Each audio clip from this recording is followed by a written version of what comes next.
বন্ধুরা দেখতে পাচ্ছ আমি এখন মশলাটা ভালো করে কষিয়ে নিচ্ছি, মাছের ঝাল করব। আর এদিকে দেখো মাছটা ভাজা আছে, ভেজে নিয়েছি।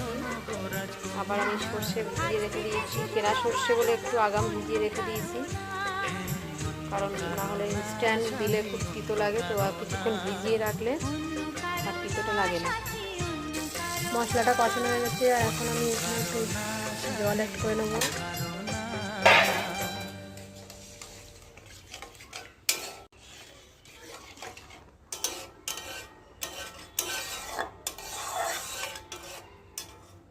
তো গাইস দেখো ঝোল ফুটে গেছে, আর এখন আমি মাছগুলো ঝোলের মধ্যে ছেড়ে দেবো।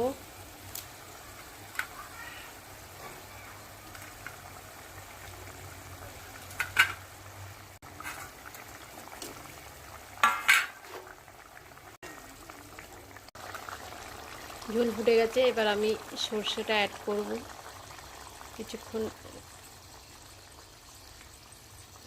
তো সর্ষেটা আমার দেওয়া হয়ে গেছে দেখো। এবার আমি একটুখানি ফুটিয়ে নেবো, জাস্ট নিয়ে নামিয়ে নেব, কারণ সর্ষে দিয়ে বেশি ফোটানো তো হবে না।